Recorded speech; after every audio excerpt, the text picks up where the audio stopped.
Hola, bienvenidos a su programa Expediente INACIPE, Academia Mexicana de Ciencias Penales, este espacio que el canal judicial nos otorga para hablar de los temas más relevantes en materia de ciencias penales.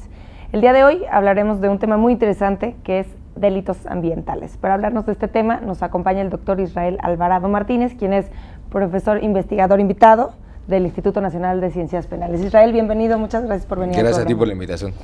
Israel, comencemos a hablar de qué son los delitos ambientales. ¿En dónde están clasificados? ¿En dónde se encuentran plasmados en la ley? Fíjate que a nivel nacional, para empezar, hay una división entre lo que es delitos del orden federal y los del orden común. Digamos que prácticamente todas las entidades federativas tienen también sus figuras delictivas relativas a los delitos contra el ambiente. Y difieren un tanto porque, a diferencia de la materia penal tradicional, recordarás que en términos muy recientes se tuvo que modificar la Constitución para dar una distribución de competencias para que el Congreso de la Unión pudiera legislar en términos procesales, tanto para la Federación como para los estados. Esto ya existía en delitos contra el ambiente por tratarse de un tema que está íntimamente vinculado con el tema administrativo. Claro. Y como es administrativo, ya era una materia concurrente desde hace muchísimos años. Como existe esta concurrencia de competencias, hay leyes generales en materia ambiental distintas que regulan, digamos, que la generalidad de lo ambiental, en materia forestal, en materia de residuos peligrosos y de vida silvestre, que van distribuyendo competencias. Y esas competencias, como se van distribuyendo, se tienen que reflejar también en sede penal. Lo cual significa que, por ejemplo, si para la Federación se encuentra reservado la materia industrial en materia de residuos peligrosos, en términos penales también solamente puede legislar la Federación en materia de residuos peligrosos. Y entonces hay una diferenciación más o menos nítida de cuándo puede legislar la Federación y las entidades federativas. Hay delitos contra el ambiente en todo el país, algunos están en los códigos penales, otros están en los códigos penales y también en las leyes administrativas, otros solamente en las leyes administrativas. Sí, claro, porque esa confusión también se podría dar, ¿no? Muchísimo. Que sea una situación de sanciones administrativas y no penales. Claro. ¿En dónde está la línea? Es muy tenue.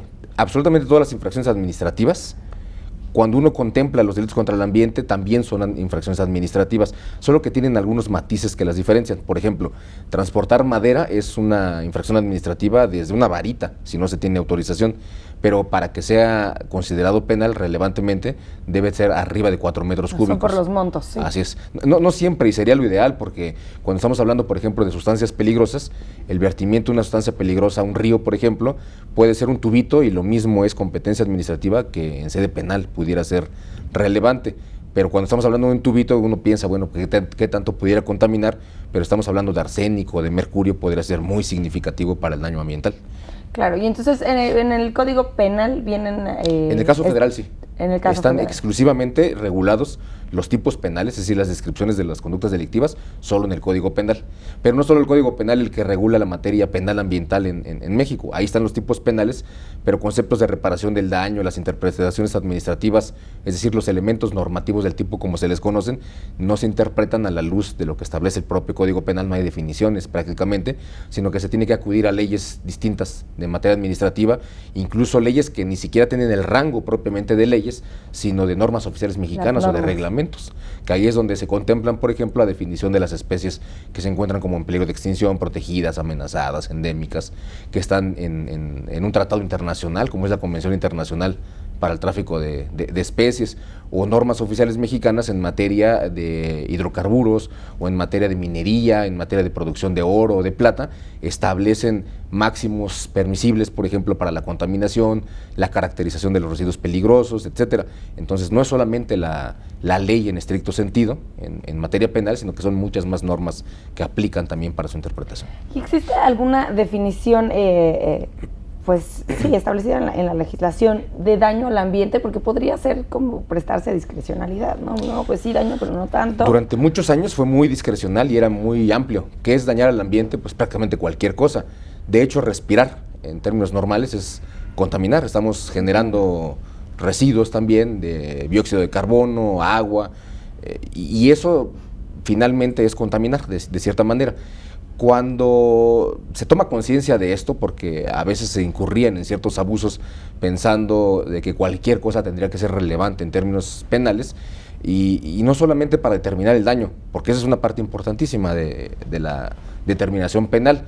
Una cosa es determinar el daño y después es cuantificarlo para saber qué tanto se dañó, y después cómo se va a reparar, que son 3 momentos distintos y que son sumamente complejos, porque tiene que ver con toda la interacción de elementos naturales, de hábitat, de una cadena trófica, que tiene que ver con mucha interacción de los individuos que integran un ecosistema, por ejemplo, y se crea para ello una ley especializada en materia de reparación del daño, que es la Ley Federal de Responsabilidad Ambiental, que busca no solamente generar responsabilidades en los que causan un daño, sino además definir qué se entiende por daño, establecer cuáles son las características, hacer una especie de estándar para valorar esa afectación al daño y para poder establecer si es posible que se pueda reparar, no siempre se puede reparar, o para compensar los daños que se producen.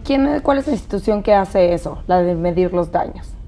Hay muchas agencias del Estado que se encargan de verificar la normatividad ambiental, es decir, que tienen funciones de inspección y vigilancia en materia ambiental, pero la que tiene centralizada la mayor parte de las funciones de esta naturaleza, que tiene competencia prácticamente en todas las materias, aun cuando están especializadas, por ejemplo, en materia de hidrocarburos hay una nueva agencia, en materia de tiene agua, que haber otra especialistas, también, ¿no? Sí. En el tema, y hay de pesca, tantos temas forestal, como diversidad de ecosistemas, podríamos decirlo, en México, digamos ¿no? que es así, pero cuando no está tan especializada, por ejemplo, como en materia de hidrocarburos, todo lo que tiene que ver con residuos peligrosos, o que tiene que ver con pesca, pero se trata de especies protegidas, o que tiene que ver con agua, con descargas, por ejemplo, está todo centralizado en la Procuraduría Federal de Protección al Ambiente. Ok, que posteriormente te voy a preguntar más acerca de esta institución. Vale mucho la pena, es muy importante, sí. Antes de llegar a ese tema, me gustaría que nos comentaras cómo es que se realizan estos delitos. ¿Qué es lo que hacen? ¿Quiénes son? Hay, digamos que muchas formas, pero fundamentalmente se ha detectado que existen 2 características muy puntuales de quienes llevan a cabo conductas delictivas de esta naturaleza. Digamos que la teoría, y no solamente la teoría, sino la propia legislación, divide a la parte verde de la parte gris. Y se le llama parte gris todo lo que tiene que ver con contaminación, con aspectos industriales, tecnológicos. Y la parte verde es lo que tiene que ver con la vida silvestre, con los animales, con los árboles, etcétera. O sea, hay 2 tipos distintos de delitos, los que tienen que ver con las actividades tecnológicas y peligrosas, y los que tienen que ver con la biodiversidad y la bioseguridad, que entran en la parte verde. Las conductas delictivas que se derivan de ambas figuras son bien distintos. No son las mismas características de comisión de un delito de un empresario que se quiere ahorrar muchísimo dinero para mandar a tratar sus residuos peligrosos, por ejemplo, y que se los entrega a un camión de la basura prácticamente para que los vayan a depositar a suelo abierto, a las características que tiene alguien que está capturando, por ejemplo, un armadillo para comérselo, o incluso para venderlo. Son características bien distintas, y eso implica, de las propias personas me refiero, pero eso implica entonces que la forma de comisión de esas conductas delictivas también sean distintas. Y existe otra diferenciación entre los que lo hacen de manera casi aislada, porque quieren tener una mascota y lo adquieren, por ejemplo, en el mercado negro, o porque quieren consumirlo, o porque quieren tener unos zapatos, por ejemplo, de piel de cocodrilo, etcétera, a aquellos que lo hacen de manera masiva y que proveen a los mercados negros de este tipo de productos, que son verdaderas organizaciones criminales, que aun cuando no están reguladas en el artículo 2 de la Ley Federal contra la Delincuencia Organizada, está clarísimo, lo reconoce Naciones Unidas, y hay una tendencia generalizada a nivel mundial por considerarlos como expresiones de la delincuencia organizada, a pesar de que en México no se encuentran regulados así. ¿Cuál sería un ejemplo? La vida silvestre, por ejemplo. Hay bandas organizadas, te pongo el ejemplo, en las 2 penínsulas, en la de Yucatán y en la de Baja California. En el norte, en el Mar de Cortés, en ese espacio marino que está entre el continente propiamente y la península, existe un mar que fue considerado por Jean Cousteau como el acuario del mundo. Tiene una gran diversidad biológica, y ahí existen 2 especies que se encuentran en peligro de extinción: la vaquita marina, que es exclusiva de México, es endémica de México, y la totoaba. En el caso de la vaquita marina, a nadie le interesa capturarla para nada, pero la totoaba es una especie que tiene una gran demanda en el mercado asiático, sobre todo en China, en el que se le consideran que tiene características no solamente curativas, sino además afrodisíacas, todo lo que te puedes imaginar.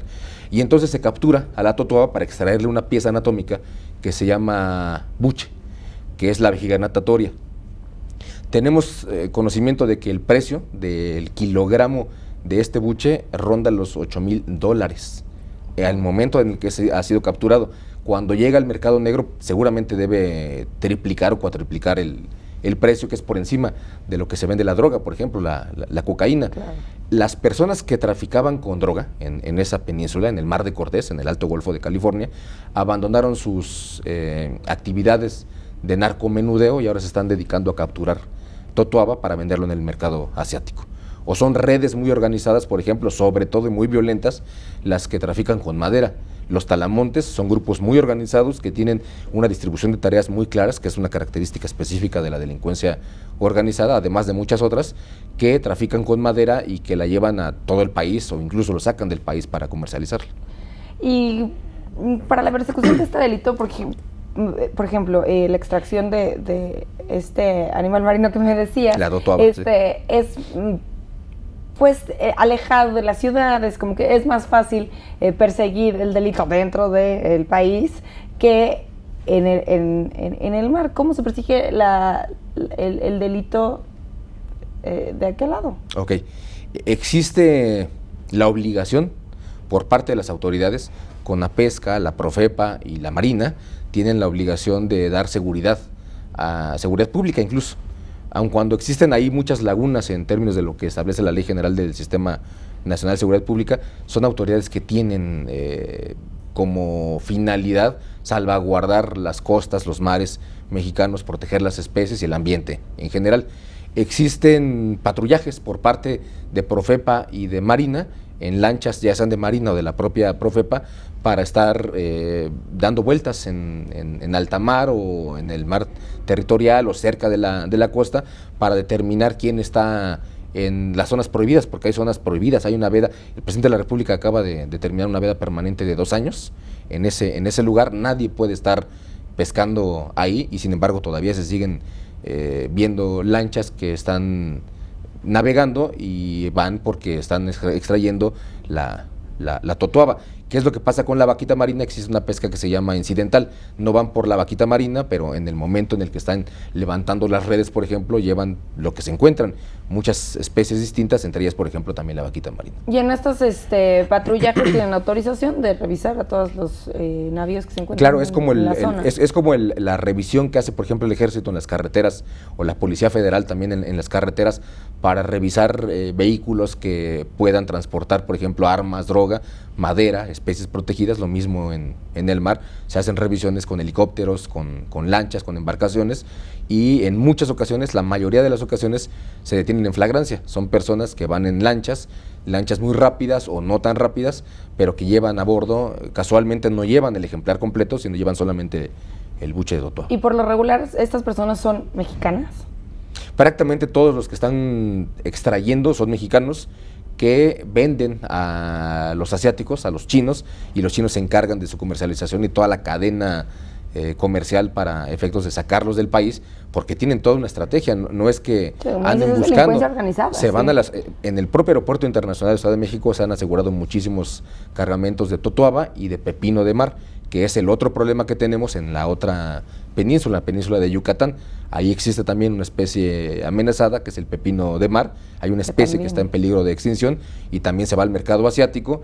Entonces se van al aeropuerto de Tijuana, al aeropuerto de la Ciudad de México. Están buscando muchos puntos, porque antes todo salía por la península de Baja California, todo salía por Baja California, Tijuana fundamentalmente, pero cuando les empezaron a pegar durísimo con los operativos a través de la Policía Federal, del Ejército, de la Marina, la Profepa, todas las agencias que están involucradas, cambiaron las rutas y entonces se vienen incluso hasta la Ciudad de México y de aquí sacan cargamentos. A veces incluso han sido tan hábiles como para mandarlos por sistema de paquetería tradicional. No vamos a mencionar marcas, pero sí, claro, de repente hay un cargamento y nos informan, a las autoridades les informa cierta empresa de paquetería que tienen un paquete un tanto sospechoso, normalmente van para China, los revisan y sí, efectivamente traen pepino de mar disecado o traen buche de totoaba que se encuentra también deshidratado, o no solamente eso, sino traen periquitos, traen jaguares, están mandando cualquier cosa que se te pueda ocurrir. Israel, tenemos que hacer una pausa, pero volvemos con este tema. Sí. Al auditorio, por favor, continúen con nosotros, estamos en Expediente INACIPE, Academia Mexicana de Ciencias Penales.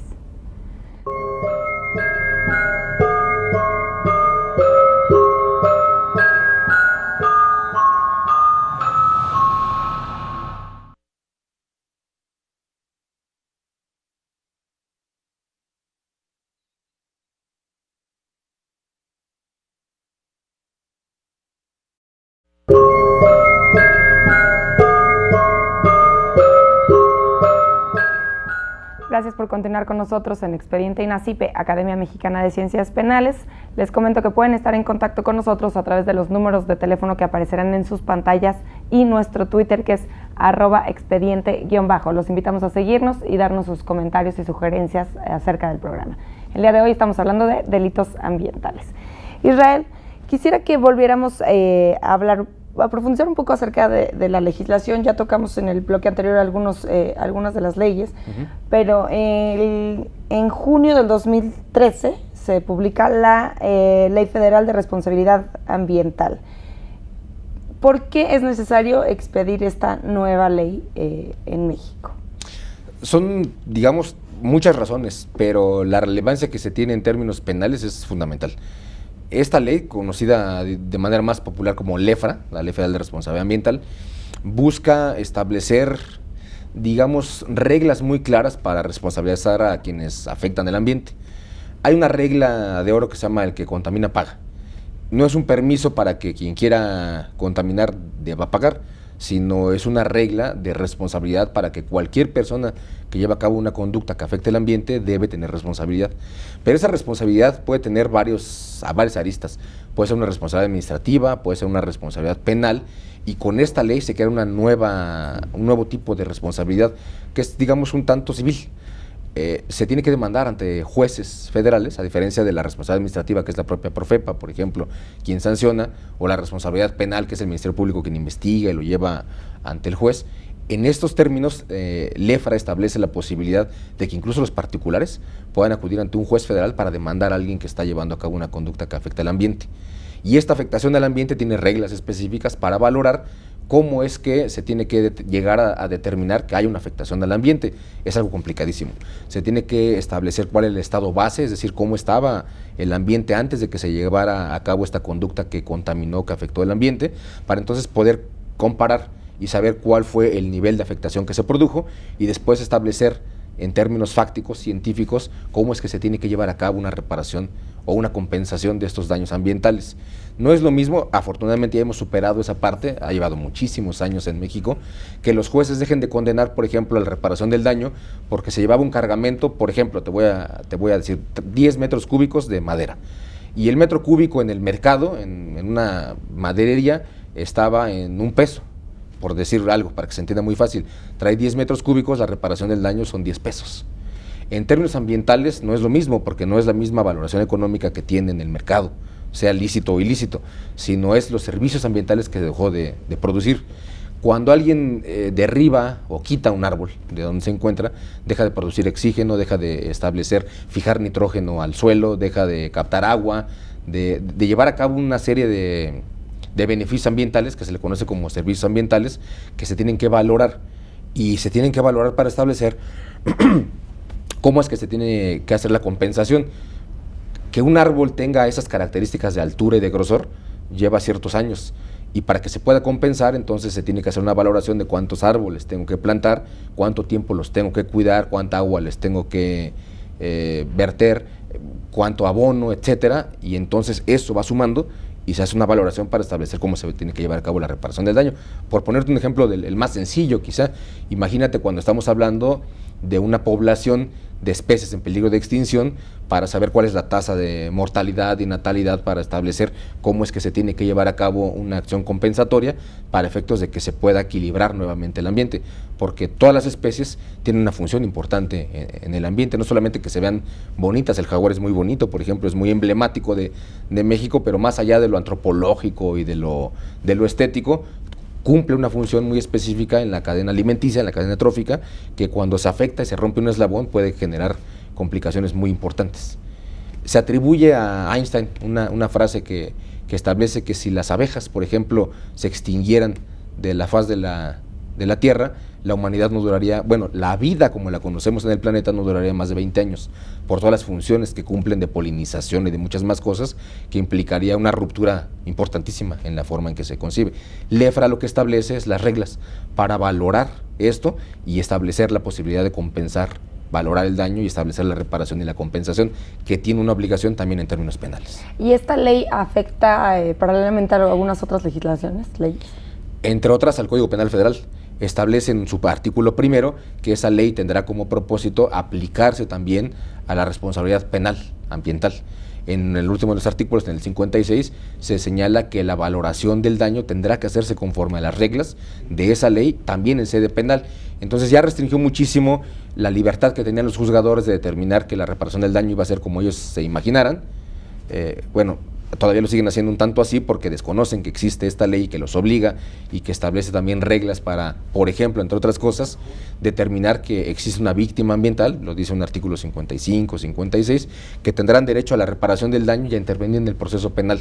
Y esto es prácticamente letra muerta en todo el país, porque los juzgadores no alcanzan todavía a entender, los que ya conocen la ley, otros ni siquiera la conocen, a entender cuáles son los alcances que tiene esta figura. Bueno, justo de este punto se me ocurren dos preguntas. Uno es, estos procesos penales, en caso de que sean penales, son más complicados que un proceso por otro tipo de delitos, y también saber si existen operadores especializados para este tipo de delitos, porque pues por lo que vemos son pues se requieren ciertos conocimientos, ¿no? Sí. Tanto los operadores del sistema del Estado como también abogados, ¿no? Que litiguen este tipo de situaciones.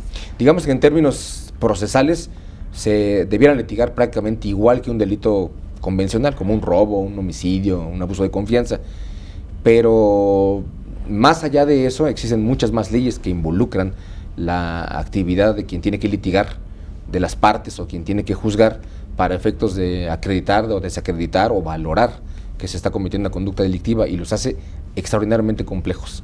Están plagados de lo que los penalistas llamamos elementos normativos del tipo.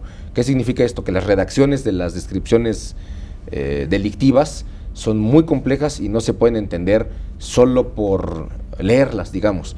Uno puede entender más o menos fácil que el homicidio es matar a otra persona, lo entiende más o menos fácil, pero establecer que comete un delito contra el ambiente por su modalidad de actividades tecnológicas y peligrosas, quien vierte, por ejemplo, una sustancia considerada como peligrosa por sus características radioactivas que puede causar una afectación al ambiente, lo hace un tanto complejo.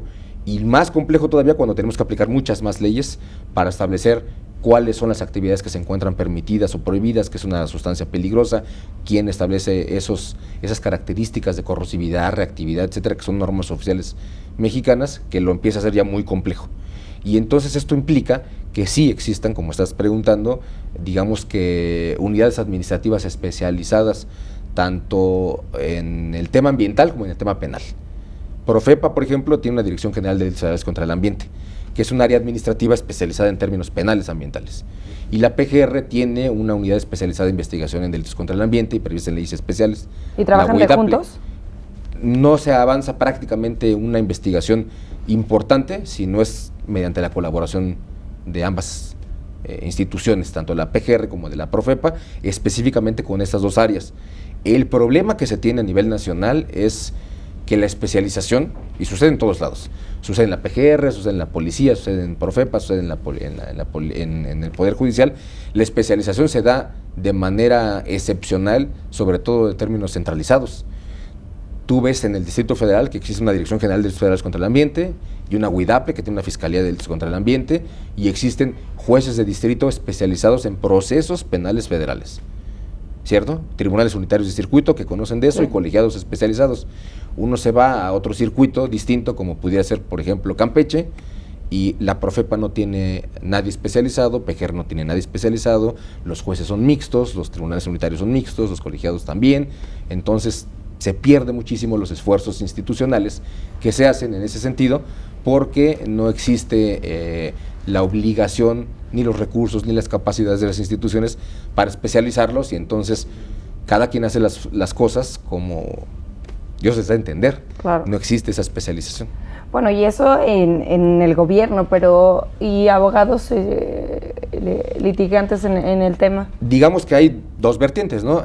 Cuando dice abogados litigantes, uno piensa inmediatamente en el abogado defensor, ¿no? Sí. Pero también hay abogados victimales, y esos abogados victimales también tienen la obligación de estar interviniendo en los procesos penales federales, por ejemplo. Cuando uno habla, por ejemplo, de las instituciones del Estado, los defensores públicos, no hay defensores especializados. Se van especializando en la práctica porque en algunos circuitos hay más actividad delictiva que en otros. En el Estado de México, por ejemplo, en Jalisco, en Michoacán, en Guerrero, en Yucatán y en Quintana Roo, de acuerdo al Sistema Nacional de Seguridad Pública, son los estados que más índices delictivos tienen en materia penal ambiental. Claro que eso hace que en la práctica los defensores públicos tengan mayores conocimientos de este tipo de conductas delictivas, pero no es que los especialicen, no es que exista alguien especializado en esa materia. Y cuando hablamos de los particulares, bueno, pues prácticamente se cuentan con los dedos de una sola mano los abogados especializados en materia penal ambiental en el país, con una sola mano prácticamente. Cuando hablamos de la víctima, las cosas están mucho peores porque ni siquiera se entiende quién es la víctima, nadie reconoce que las víctimas también son colectividades. La Ley General de Víctimas en su artículo 4 establece al final que víctimas también son las colectividades, pero la ley está diseñada para las personas físicas. Ya que estamos hablando de eso, defínenos bien quién es la víctima o no se sabe. Porque bueno, por ejemplo, para un delito ambiental de una contaminación de un río por químicos, pues podría ser toda una población o cómo está delimitada, ¿no? Porque a lo mejor, pues, ¿cómo reparas el daño a la víctima? Pues la víctima, si es a tan gran escala, primero pues hay que saber quién es la víctima, ¿no? Para saber cómo le vamos a reparar el daño, ¿no? Y sí, cuando hablas de que puede ser a gran escala, no puede ser solamente, sino que lo es verdaderamente. A diferencia de un homicidio donde la víctima directa es el muertito, y las indirectas son los familiares, por ejemplo, que están bien delimitados, que tienes mucha claridad respecto de quiénes son, en un robo también, en un fraude, en un abuso de confianza, que son delitos que tienen un bien jurídico particular de cada una de las personas. Hay otros bienes jurídicos que se llaman macrosociales, que no le pertenecen a nadie en lo particular, que son bienes jurídicos difusos. Hay una reforma constitucional de 2011 en materia de acciones colectivas. Se les permite también a las colectividades demandar ante juzgadores federales la responsabilidad en varios temas, entre ellos el ambiental. Y este tema ambiental implica que un grupo, una comunidad pueda acudir ante un juez para decirle, oye, nos están contaminando el río, estamos en un área aledaña a una empresa que queda a varios kilómetros, pero está descargando sus aguas residuales a un río que nos está contaminando porque de ahí alimentamos al ganado, regamos nuestros cultivos y nosotros también hacemos uso de esa agua. Afecta a esa comunidad. Pero a veces no solamente afecta a una comunidad, sino afecta a toda una sociedad en general o puede afectar a la misma humanidad. Cuando alguien utiliza esos aerosoles para quitar los olores, por ejemplo, de las casas, algunos tienen algunas sustancias que se llaman clorocarbonados, que lo que hacen es irse, ni siquiera se quedan en México, digamos, sino que se van a los cascos polares, desgastan la capa de ozono en esos puntos y hacen que el hueco que existe en los cascos polares se vaya haciendo cada vez más grande, entre más luz ultravioleta y todo lo que ya te puedes imaginar. Y por ejemplo, en este caso que nos estás hablando de los sprays estos de quitar olores, ¿quién es el responsable? ¿La empresa, la persona que la usa, la persona que lo compra? Hay prohibiciones, por ejemplo, para utilizar o para fabricar, o hay algunas restricciones para utilizar estas CFCs, clorofluorocarbonados. Ya no se utilizan prácticamente en algunos spray, pero sí se utilizan en tu refrigerador. Los que utilizan aires acondicionados utilizan este tipo de sustancias y liberarlos al ambiente es una responsabilidad individual. Pueden existir autorizaciones para producirlos, para embotellarlos, para tratarlos, pero quien los está liberando al medio natural o al ambiente es quien tiene la responsabilidad directa. Y en este caso, ¿quién es la víctima? Y la víctima, en este caso, es la humanidad completa. No podríamos decir que en específico se está afectando, si yo lo estoy liberando en este lugar, se está afectando solamente a la gente que vive en la Guadalupeín o que nada más se está afectando a la gente que vive en el Distrito Federal o a la gente que vive en México o en América, sino que se está afectando a la humanidad completa porque se están desgastando, por ejemplo, los hielos que existen en el Ártico y está aumentando el nivel del mar y todo lo que sabemos por el calentamiento global que tiene que ver también con la erosión de las capas. Entonces esto lo hace muy, muy complicado. Lo hace muy complicado. ¿Qué sucede con la reparación del daño? Y entonces volvemos a lo mismo, ¿no? La víctima es la humanidad. La víctima es la sociedad. La comunidad en particular, en algunos casos está muy focalizada. Te puse dos ejemplos muy extremos. Uno donde la humanidad completa es la víctima y en otra donde una comunidad en específico, que es quien está recibiendo los contaminantes, es quien se encuentra afectada. En términos generales es la sociedad. es una comunidad, es la colectividad. Y para esos efectos no podemos acudir de manera tradicional como individuos particulares a demandar la reparación del daño, sino que tenemos que ir como miembros de la colectividad, que alguien representa esa colectividad y los derechos que se tienen son en términos de reparación del daño. Hay delitos que ocasionan o conductas que ocasionan más de un delito y más de una afectación. Alguien va muy rápido en un vehículo y se estrella contra otro vehículo automotor y lo evidente es que está causando daño en propiedad ajena porque afectó al otro vehículo y lesiones y homicidio. Incluso hay 3 delitos distintos con una sola conducta. Hay competencias distintas, formas de reparación del daño distinto. Sucede lo mismo en los delitos contra el ambiente. Puede ser que se afecte el ambiente y quien tiene derecho a esa reparación es la colectividad, pero que también esté ocasionando, por ejemplo, pérdidas económicas en el ganado, lesiones, homicidios, porque hay afectaciones a la salud, que va afectando otro tipo de bienes jurídicos por otros delitos distintos que sí pueden ser individualizados. Pero en el delito contra el ambiente siempre es la colectividad, no es un individuo en lo particular. Y se da el caso de que no se pueda reparar el daño, digo, porque Sí. bueno, tal vez regresar al estado original no sé, de lo que estemos hablando, pues sea imposible. Entonces, ¿qué se hace en estos casos? ¿O cómo se mide? ¿O en sanciones económicas? Pero de todas maneras, pues no se da reparación del daño como tal, ¿no? En términos estrictos, científicos, es imposible regresar las cosas al estado que estaban antes. Nunca se puede hacer eso. Sin embargo, hay cierto tipo de conductas que se parecen muchísimo a regresar las cosas como estaban antes. Este predio tenía 1000 árboles, bueno, tienes que garantizar que en 15 años hayan por lo menos 1000 árboles con características similares. Eso sería una especie de reparación del daño para que sea muy fácil de entender. Pero darle seguimiento a este tipo de situaciones está muy difícil, también complicado. Pero cuando hablas de un arrecife de coral, por ejemplo, que puede tardar muchísimos miles de años para restaurarse, porque si se restauran, nadie les va a dar seguimiento, nadie va a saber en cuánto tiempo le vas a decir al individuo que sí ya se da por reparado el daño para efectos penales, por ejemplo, cuando la vida no le alcanza a ninguno de los que están conociendo del asunto para saber si se va a reparar el daño. Entonces existen conductas que compensan el daño. Se puede llevar a cabo una valoración económica para que se aplique a otras cosas que también tienen una utilidad ambiental, por ejemplo, porque no se va a poder reparar el daño. Y eso es muy importante porque también se tiene que saber quién tiene derecho a esa reparación del daño, que siempre la víctima, esa comunidad, pero a diferencia, te decía, de la víctima común y corriente, esta víctima colectiva no tiene una representación clara a nivel legal. No es la Comisión Ejecutiva de Atención a Víctimas quien le esté dando la atención a estas comunidades o colectividades, sino que es más bien a través de la propia Profepa, que se ha erigido como el representante de la víctima ambiental en virtud de una interpretación del 17 constitucional que señala que las colectividades tienen derecho a representarse en las afectaciones a los derechos fundamentales, entre otros el derecho a un medio ambiente sano, y el legislador secundario, es decir, el Congreso de la Unión, creó todo un libro nuevo, el libro quinto del Código Federal de Procedimientos Civiles, que establece que Profepa representa a esas colectividades en los daños al ambiente. Un delito contra el ambiente daña al ambiente, a ese derecho humano que tienen las colectividades. Eso significaría que es la Profepa quien representa a esas colectividades para efectos de la reparación del daño y de la coadyuvancia que se da en términos procesales, que ese es otro tema bien complejo y que se está teniendo ahorita muchos tropiezos en ese sentido, porque hay juzgadores que dicen Profepa representa a la víctima, coadyuvas en el proceso, y otros dicen ustedes no representan a nadie porque no hay representante de la víctima, porque ni siquiera consideran que haya víctima. Hay sentencias o autos que establecen que no hay víctima en el ambiente porque está indeterminada y por lo tanto nadie tiene derecho a la reparación del daño y nadie representa a nadie que no se tiene que representar.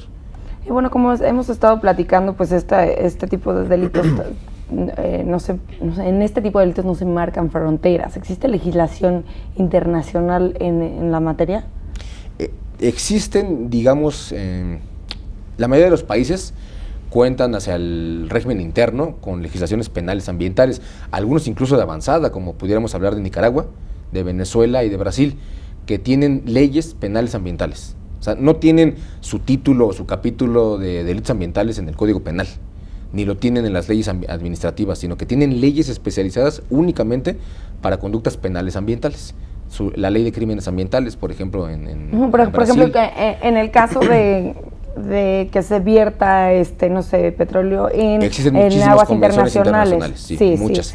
Sobre el derrame, por ejemplo, de hidrocarburos en alta mar, sobre el tráfico de especies protegidas, CITES. Hay muchísimas convenciones que establecen en términos más administrativos que penales, pero también hay convenciones que por lo menos nos dicen se tiene que aplicar el derecho penal como auxilio del derecho administrativo ambiental en la protección del ambiente y establecen por lo menos conductas que debieran ser sancionables en términos penales, entre ellas, por ejemplo, cuando son cometidas por agrupaciones delictivas que llevan a cabo conductas contra el ambiente, es decir, manifestaciones de delincuencia organizada, de asociación delictuosa, etcétera.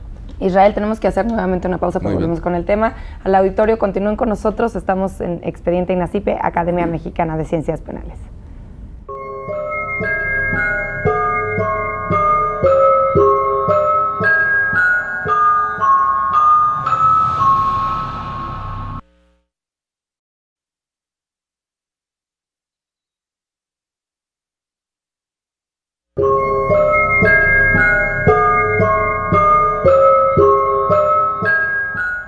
Gracias por continuar con nosotros en Expediente INACIPE, Academia Mexicana de Ciencias Penales. Les recuerdo nuevamente que pueden estar en contacto con nosotros a través de los números de teléfono que aparecerán en su pantalla y nuestro Twitter, que es @expediente_.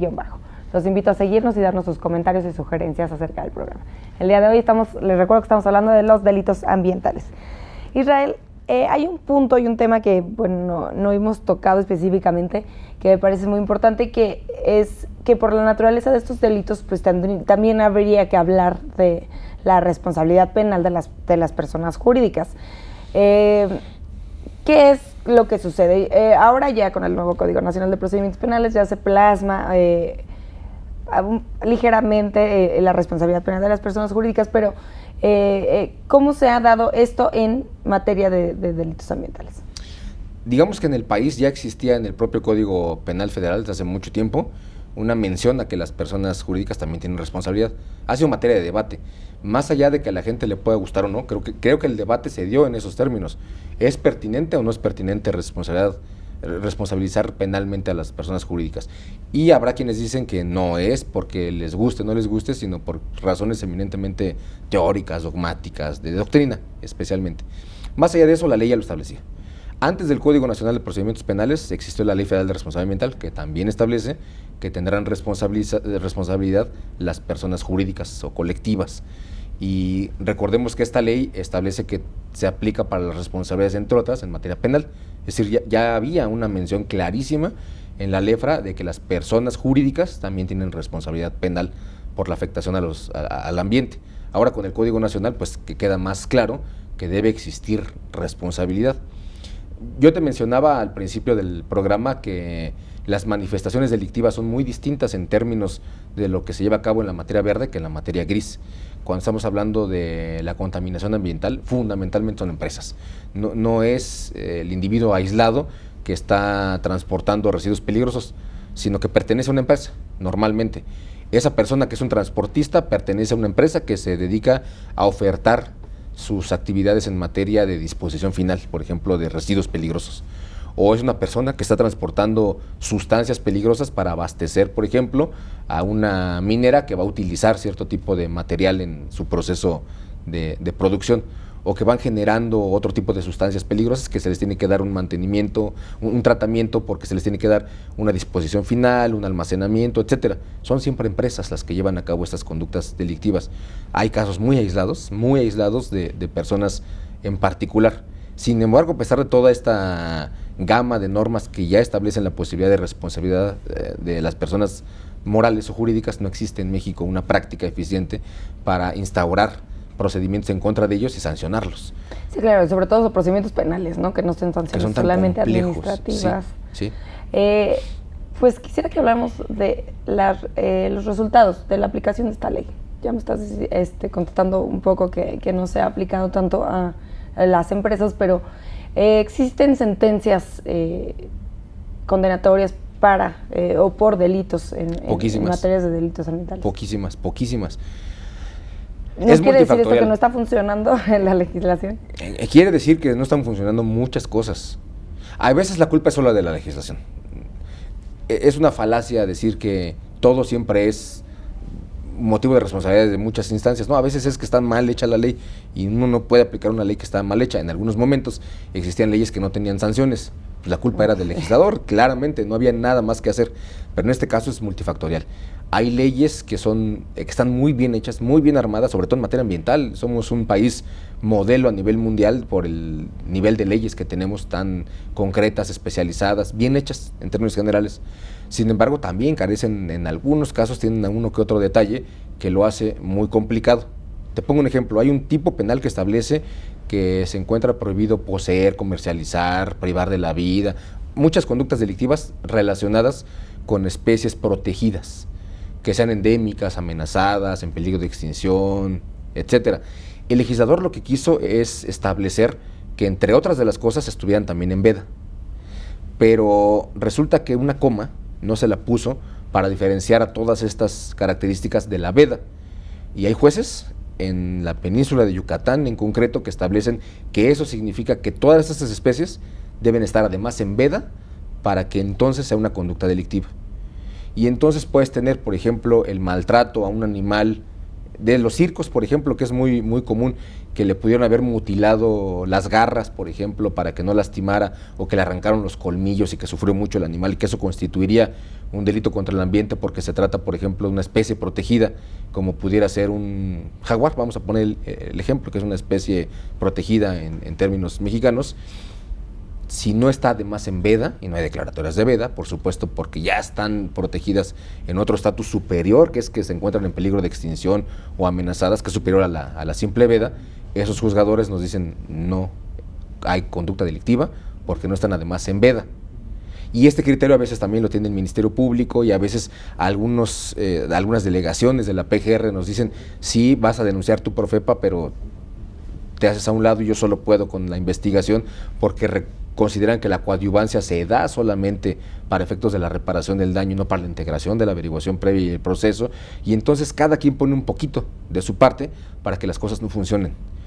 Criterios a veces a ultranza, que no los tienen en todo el país, en términos judiciales o en términos ministeriales, deficiencias institucionales en el propio diseño y en las capacidades que tienes. Imagínate una delegación de la Profepa que tiene una extensión tan grande como Veracruz y que quizá tenga 10 o 15 inspectores para todo el territorio de Veracruz, en términos tanto administrativos como penales, no se dan abasto. Y además, para no confundirnos, ¿podríamos hablar como brevemente de cuáles son las funciones de la Profepa? Fundamentalmente, llevar a cabo funciones de inspección y vigilancia en materia ambiental. ¿Qué significa esto? Hay una autoridad que da autorizaciones en materia ambiental.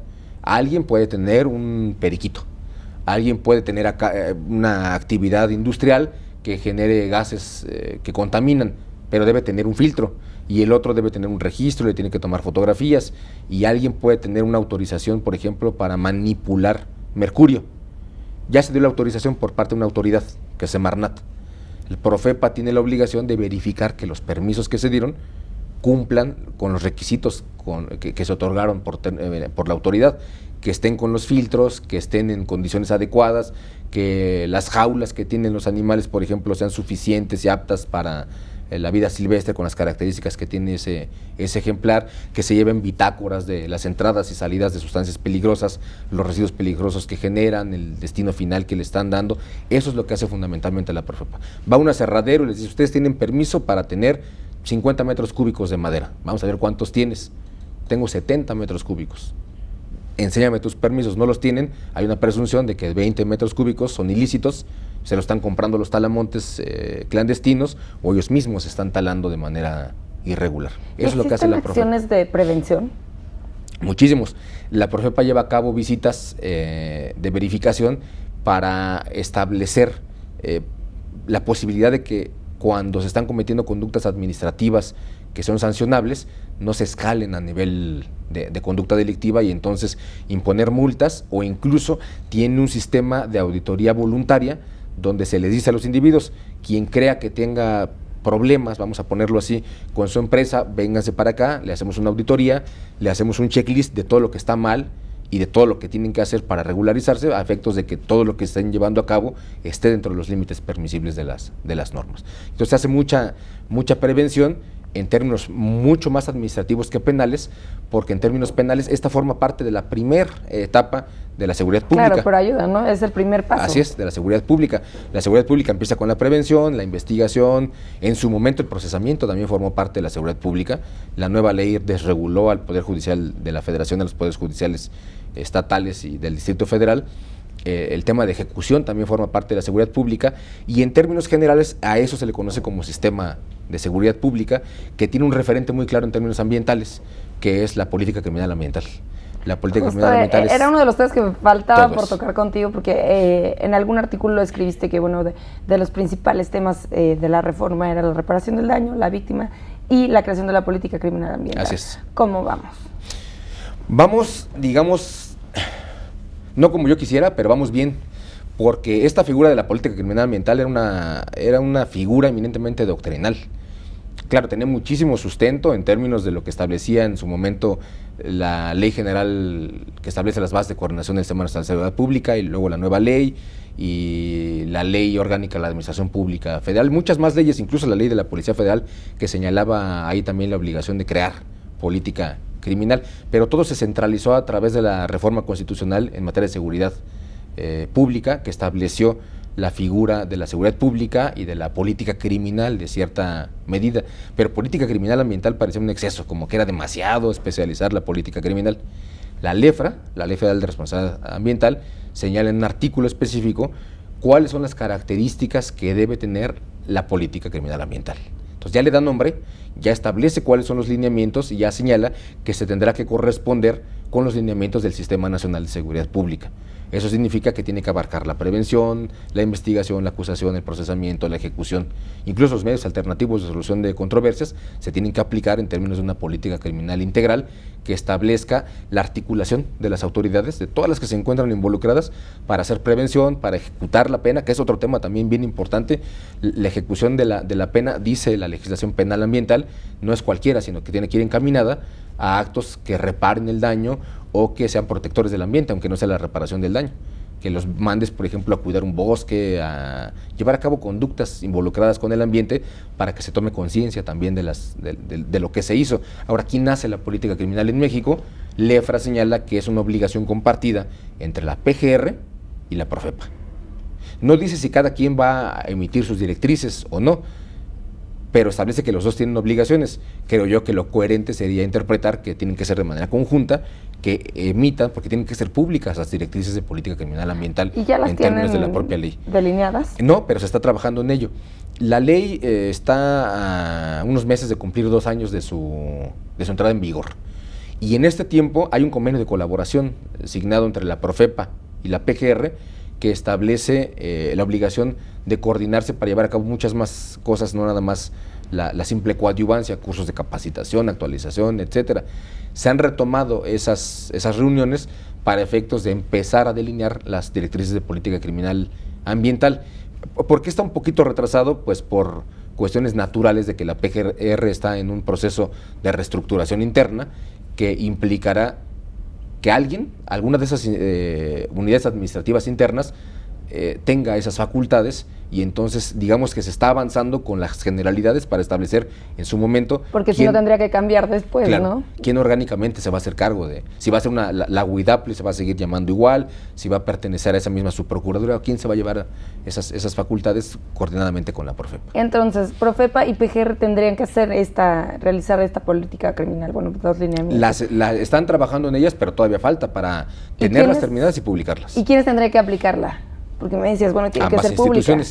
Ambas instituciones por lo menos, y cuando hablamos de instituciones ya no estamos hablando de que solo la UIDAPLE o solo la Dirección General de Seguridad contra el Ambiente, sino las instituciones completas tendrían que permear esas directrices hacia todas las delegaciones de PGR y de la Profepa para saber cómo se le tiene que dar una atención a un delito contra el ambiente.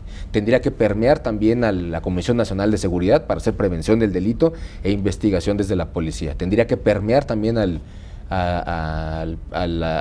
prevención y readaptación social para saber. ¿Tendrían que dar capacitación a todos los operadores o sería, o tú considerarías que solo sería como? No, sobre todo con el nuevo modelo acusatorio, la forma en que se va a litigar, sobre todo un juicio oral en el que el asesor victimal, el representante de la víctima tiene una representación muy importante y que puede interrogar y hacer un contrainterrogatorio y un reinterrogatorio y todo todas las técnicas de litigación que ya sabemos, también tendrán derecho a hacerlo los representantes de la víctima, y vamos a tener mucha complejidad en términos de que cuando se lleve a declarar, por ejemplo, a un perito que haya llevado a cabo un peritaje, un policía que fue el que hizo la detención y descubrió que había un cargamento, por ejemplo, de iguanas verdes en la carretera, bueno, tendremos que capacitarlos para efectos de que sepan reconocer especies, de que sepan, en términos de cadena de custodia, para ponerte un ejemplo, la cadena de custodia común y corriente no puede aplicarse en materia ambiental. No es llegar a una esquina donde existe una persona que tiene un orificio de entrada y otro de salida y manchas de sangre, porque se presume que hubo un homicidio ahí, a llegar, por ejemplo, a una costa mexicana donde existe un barco que se está volteando y que está derramando hidrocarburos y que se está acercando a las costas mexicanas, y que tienes un problema de seguridad pública, tienes un problema de protección civil, tienes un problema de salud y tienes un problema ambiental. Y lo más importante no es cómo voy a acordonar la costa, el mar y el barco, y cómo voy a tomar muestras, que ya de por sí es un problema, cómo vas a asegurar el lugar de los hechos, sino el gran problema es que, a diferencia del homicidio, que lo que importa es asegurar el lugar de los hechos, hay que detenerlo, aquí, ¿no? Lo más importante es la seguridad de las personas y después la protección del ambiente, y luego si queda algo de vestigios, porque entró Protección Civil, la Marina, los bomberos, la Agencia de Seguridad de Hidrocarburos, la Profepa, Conagua, todos los que se te puedan ocurrir. Después de toda esa manipulación de la escena, van a entrar los servicios periciales, la policía y la PGR a tomar muestras de algo que ya no es igual, ¿no? Que desapareció, ya no está. Pero hay prioridades. Israel, nuestro tiempo se terminó, pero yo te agradezco muchísimo que hayas venido a contarnos las novedades en materia de delitos ambientales. Gracias por la invitación. Al auditorio también les agradezco que nos hayan acompañado. Mi nombre es Luz María Saucedo y estamos en Expediente INACIPE, Academia Mexicana de Ciencias Penales. Los espero la próxima semana.